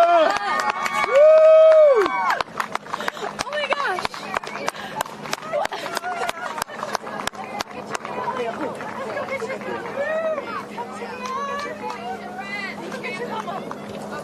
Gayle! I just have to have a moment with the ground. Let me just appreciate the ground for just a second. Thank you, Jesus. Oh my God. That was amazing. It was amazing. I'm so proud. So proud of you. Oh my God.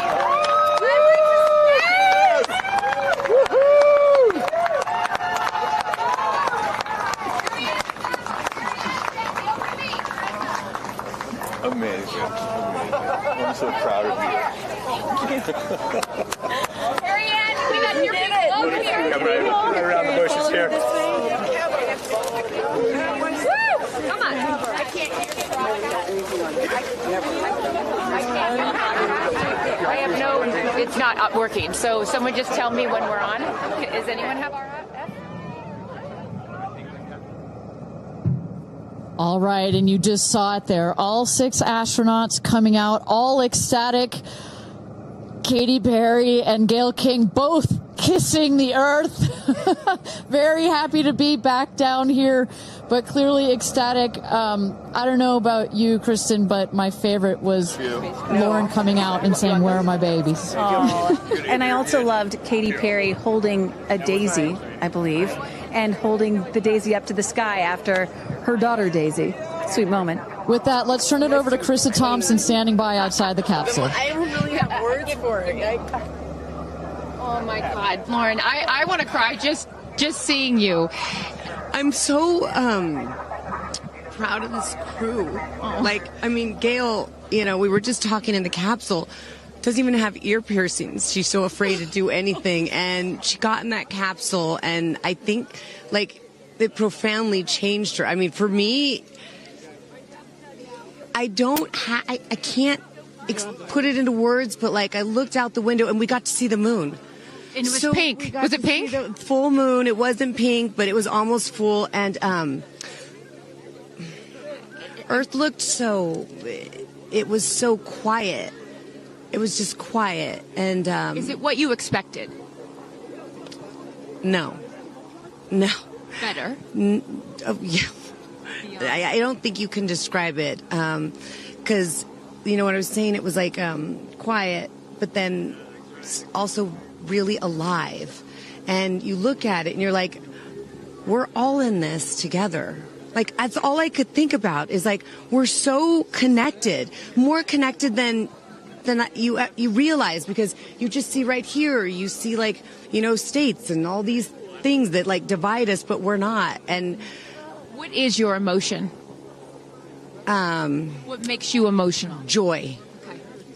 Complete and utter joy and gratefulness. Like, it makes me want to come back and just hug everyone and be like, oh my God, we're in this together. Like, that's what this is. And Jeff had told you that it will change you more than you know. And I know you're only a few minutes removed from the capsule, but I can tell already. Emotional. Yeah. To be this I'm like, I don't cry that often. So I didn't expect to be this emotional, but it's also all the love that was in that capsule, and all the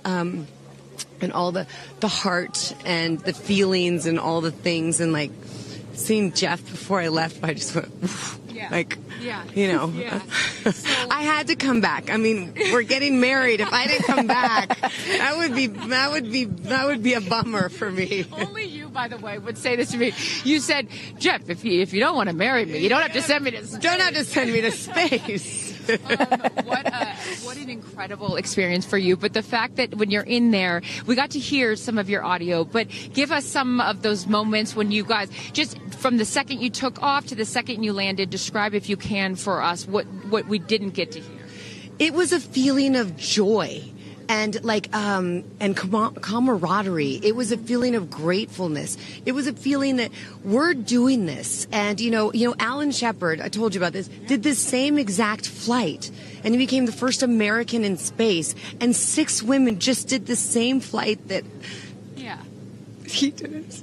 Oh, I just want to keep hugging you. It's really cool. Yeah. And I hope that more people get to see this, because I feel, I don't even know how much it's going to change me. And I want to thank the Blue team. I mean, look at them. I mean, they work so hard to make sure this vehicle gets up and safe. And I'm so proud of you. I'm so proud of you. It's one thing to say you're going to do it. It's another thing to actually do it. And I know there's a phrase in your family that life takes off on the other side of fear. And here you are, just having landed back on Earth. And now you are officially, Lauren Sanchez, already adding to your extensive resume, you are an astronaut. Congratulations. Thank you. I'm very excited. I'm excited to share it with the world, and I'm so grateful to everyone here. I love you. Go be with your family. But to process and download what just happened to me. Well, get on in here, Amanda. Someone that can now articulate exactly how Lauren is feeling. Lauren being so candid about overcome with emotion. How are you feeling? I know, Amanda, this has been a dream of yours, a long-awaited dream, and now it is finally official. You are an astronaut. Congratulations. Thank you so much. I usually have nice words to say, but in this moment, I just want all survivors to know that you can heal. No dream is too wild, and that if it's so wild out there, like going to space, you can absolutely make it through, and it can absolutely be possible. You mentioned to us prior to going up, you said that you needed to go to space to heal. I know you're only a few minutes removed from this incredible experience. Do you feel healed? I had a zero-G indicator that I didn't know if I would bring, and I ended up bringing it. Okay. And explain for the folks at home that don't know what that means, what it is that you're holding. Yes, the zero-G indicator is something all astronauts have that floats once you hit space, lets you know you're there. I brought a promise that I wrote to myself. I've talked about that. And share for what is this right here? Yes, and this one I didn't know if I would bring, but I ended up bringing it and floating it, and it's the hospital van from the day. And I got to honor her today, and I'm so grateful to the thousands of people, the engineers, the scientists, just everyone who has made this a reality. And you also have written here, I know that you had this on your laptop, right? Yes, this is my zero-G indicator, a promise I made to myself that if I were to pause my astronaut dreams and fight for rights, that one day I would return to her. And it says, never, never give up. Well, those dreams are no longer on hold. You are finally an astronaut. Congratulations. Enjoy this moment with your family, and thank you for sharing it with us. Thank you, Amanda. Kerianne, you said to me yesterday, you said, when I get out of that capsule, I'm going to be an emotional wreck. And I think what I will just say, for anyone that has never had the great privilege of being here, this is my first time at a launch, and it is very emotional. Describe, if you can, how you're feeling. I have almost no words. It was the most incredible experience of my life to be up there and see like such vast darkness in space and look down on our planet. The moon was so beautiful, and that was like, I felt like that was a special gift just for me. I'm so sorry. No, don't apologize. Are you kidding? You just went to space. You just went to space. This is it.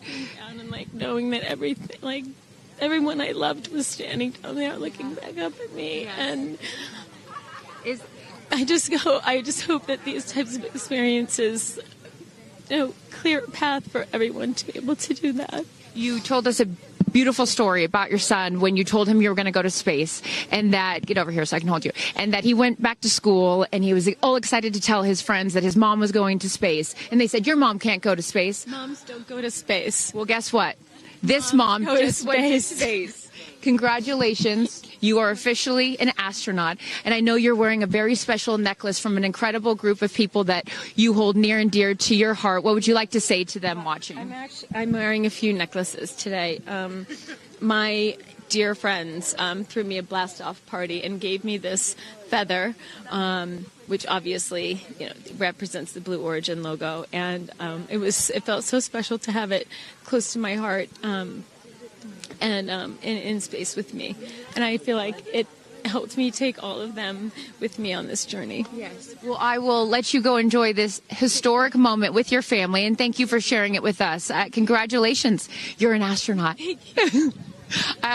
Gayle, get on over. I'm still floating. I can't believe it. I cannot believe it. I'm so proud of you. And I know that I speak for the collective, because you have been so honest. You've been so vulnerable. And I spoke to your best friend prior to you taking off, and I asked her why it was so important for you to do this. And she said, she said, so she didn't have to hear you say, I wish I would have done that. That's so true. But now, Gayle King, you are officially an astronaut. How do you feel? I still can't accept that word, but I will say, I can't even believe what I saw. When somebody calls this a ride, this was not a ride.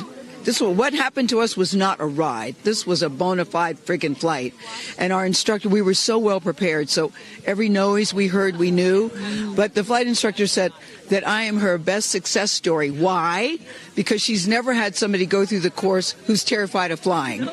Everybody who's gone through the course is somebody that it's been a lifelong dream. They wanted to do it. So she said, I'm her best success story. I'm so proud of me right now. I still can't believe it. I still can't believe it. I was just going to say, prior to the launch, you said that you would be so proud of yourself if you went through with this. And you did. What was the best part, Gayle?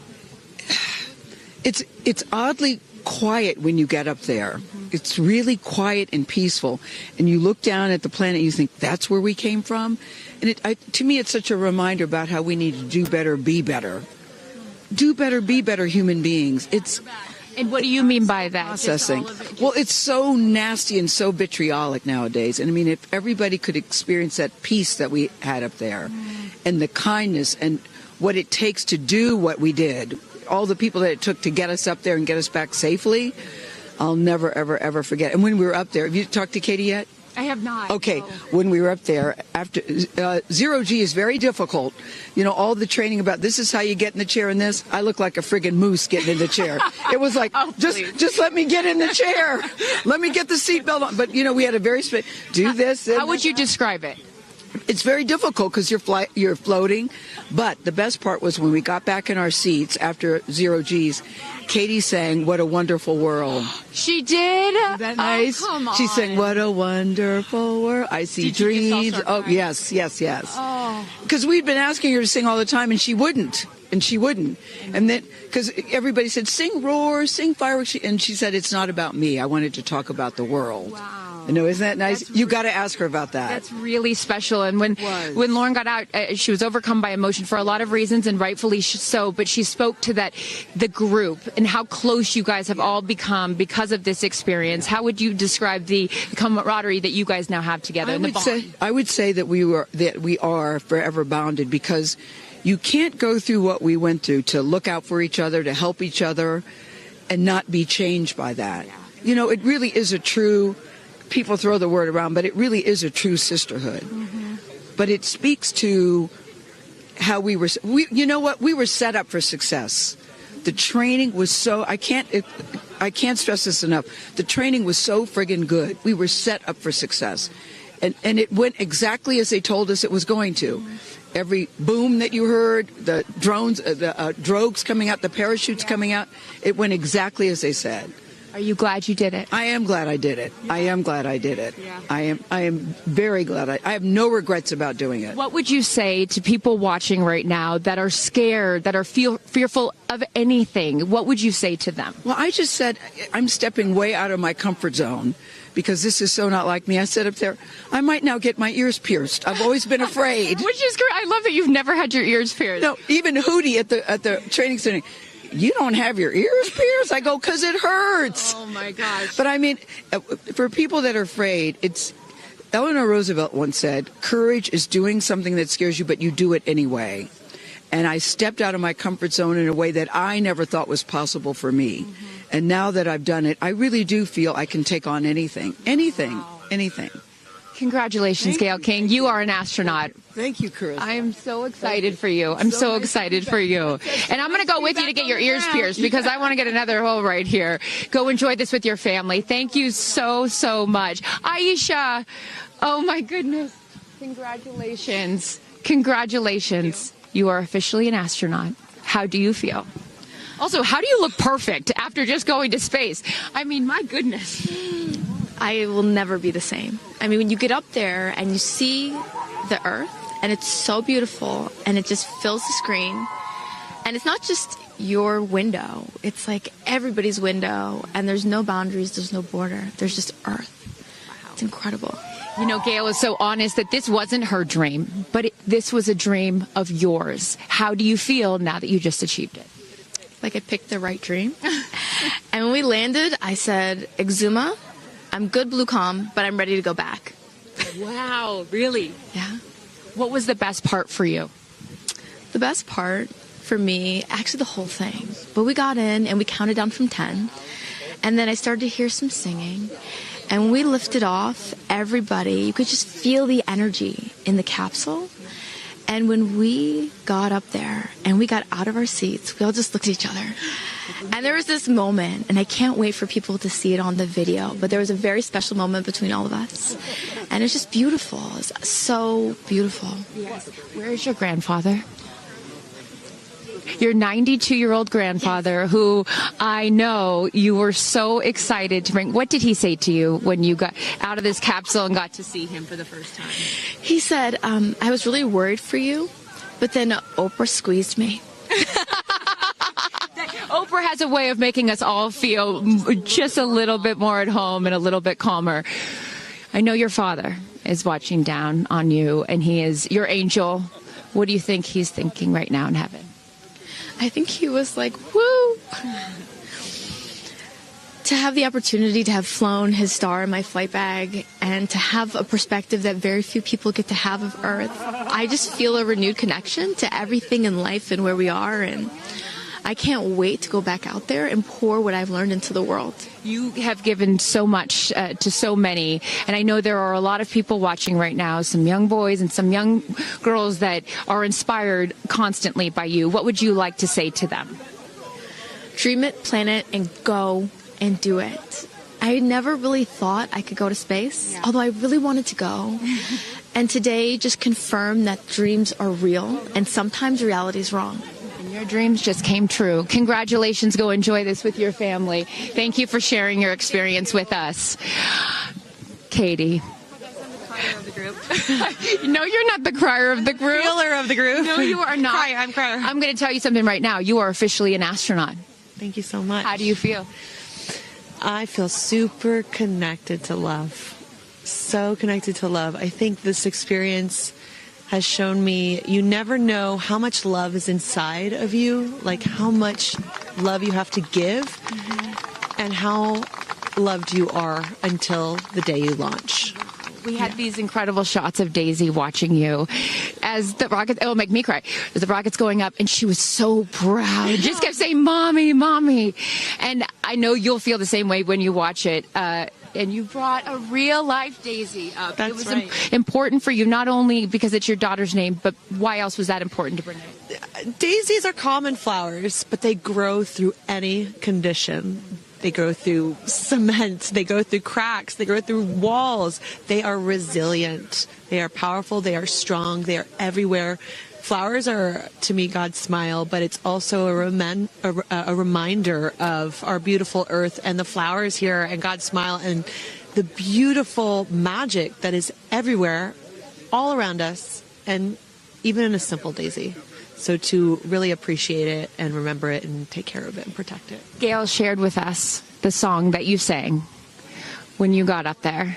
What a wonderful world. Why was that important to sing that particular song? I've covered that song in the past, and obviously, like, my higher self is always steering the ship, because I had no clue that one day I would decide to sing a little bit of that in space. But I think that it's not about me. It's not about singing my songs. It's about a collective energy in there. It's about us. It's about making space for future women and taking up space and belonging. And it's about this wonderful world that we see right out there and appreciating it. This is all for the benefit of Earth. You have done so many incredible things in your life, selling millions of records, selling out stadiums. Where does this experience rate for you? This experience is second to being a mom. Wow. Yeah, that's it. And that's why it was hard for me to go, because that's all my love right there. And I have to surrender and trust that the universe is going to take care of me and protect me, and also my family and my daughter. Because, like, I am full up from being able to get that gift of being a mom. And to go to space is incredible. And I wanted to model courage and worthiness. Mm-hmm. And fearlessness. You did. You said you wanted to go to space for the fearless women in your life as well, your sister and your mom. Yeah. What was their reaction when you got to see them after you got off the capsule? I have only seen my mom, and I was like, "Are you okay, Mom?" She just knew. She knew. She was totally okay, and I'm sure she was speaking in tongues underneath her breath, as she does all the time. She would do that for anything else, but definitely today. But she was so super confident. My mom, she has this thing where she can see.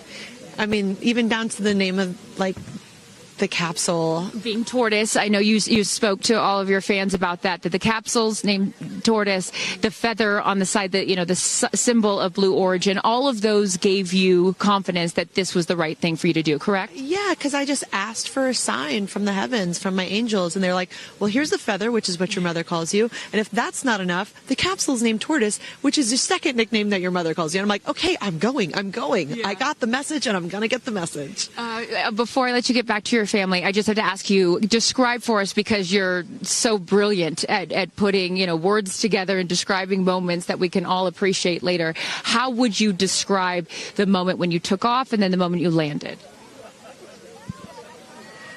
The moment, I mean, it is the highest high, and it is surrender to the unknown, trust, and this whole journey is not just about going to space. It's the training, it's the team, it's the whole thing. I couldn't recommend this experience more. This is like up there with all the, you know, different tools that I've learned in my life, from meditation to the Hoffman process, this is up there because what you're doing is you're like really finding the love for yourself, because you got to trust in yourself on this journey.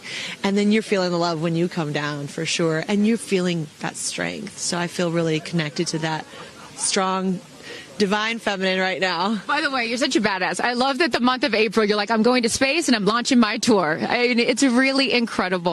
Now I know I'm asking this question for your fans. Will you write a song about this experience? Oh, for sure. 100%. And not only that, I got to reveal my set list for the tour on a butterfly. How apropos. Incredible. Just flying in space. I don't know if anyone's ever in space. I don't know if anyone's ever done that before, so I'll just... Well, there's a lot of things that you have done first. You are now officially an astronaut, and let me just tell you, on behalf of everyone here at Blue Origin, our webcast, and everyone, all of these individuals that put this incredible thing on, congratulations. Thank you so much. Thank you for sharing your experience. It's a 10 out of 10. That's my review. 10 out of 10. You definitely go for it. 10 out of 10. Thank you, Katy. Congratulations. All right, you guys, so many fun moments that we'll continue to see as we get the footage. But I'm going to send it back to you and let these incredible astronauts enjoy their time with their friends and family. Thank you so much, Carissa. Wow. Kristen, I mean, 6 inspirational women in their own right, eloquent. I could not be that eloquent coming down from space. You heard Katy Perry saying 10 out of 10, but number 2 experience only to being a mother. What were some of your takeaways from what we just heard? Gayle King used the word sisterhood. I'm feeling the sisterhood today. First all-female crew to space since 1963, and that was a solo mission, Valentina Tereshkova. And I'm with an all-female broadcast team here at Launch Site 1 in Blue Origin. Ariane, it has been a complete honor to work alongside you. It has been such an honor to watch all of the things that these women and their loved ones have said about what this experience means to them, because I am a firm believer that if you don't understand why people come out here to watch a space flight, it's just because you haven't seen a launch yet and you haven't been a part of this experience. And I truly believe what we witnessed here today is something that will continue to open up spaceflight and this experience for all of humanity and our little ones at home. 100%. I said it earlier. You can't be it if you can't see it. And to see these 6 women go up and the roles that they have played before, but I can't wait to see the roles that they play afterwards in their way of telling this story for the world to hear, to experience, to see. This is just the beginning. So I want to give a shout out to them, because as you saw, that is coming out of your comfort zone, whether you wanted to go to space or you're like Gayle and you didn't anticipate it. Thank you for trusting yourselves and to their families and trusting their loved ones with Blue Origin. We are very proud to do that. I'm so proud of Gayle King, too. I wonder if she's still afraid to fly on airplanes after flying to space. Have we cured her of her fear of flying? I don't know. We've cured her for getting her ears pierced. So there we go. Baby we'll take steps. that one. Let's start with that one after this not so baby step. Aw. Look at that beautiful shot. And now the party starts, right? Can we pop some champagne and celebrate a little bit later? Let's do it. It's only 9:20 a.m. It's not too early. 5 o'clock somewhere, baby. All right. What an incredible day. Just for all of us, for our astronauts, for our Blue Origin team. It was an honor to fly you to space. And if you would like to follow in the pioneering footsteps of these astronauts and purchase a seat to space, visit BlueOrigin.com and click Fly to Space. Your own journey to visit the Kármán line is much closer than you think. If you'd also like to purchase a mission patch to commemorate today's launch, head to Blue Origin shop for patches and much, much more. For Kristen, Carissa, and Tabitha, I'm Ariane Cornell. Thank you so much for joining us. And until our next launch, Gradatum Ferociter.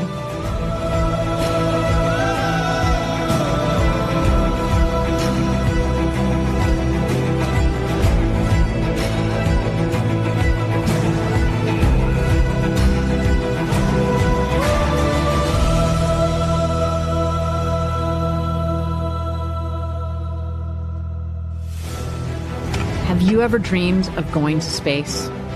A once-in-a-lifetime journey is closer than you think. To book your flight, visit BlueOrigin.com and click Fly to Space. Tell us as much as you can about yourself. Once we receive your inquiry, our team will reach out to guide you through your journey. It's your time to join the new generation of astronauts.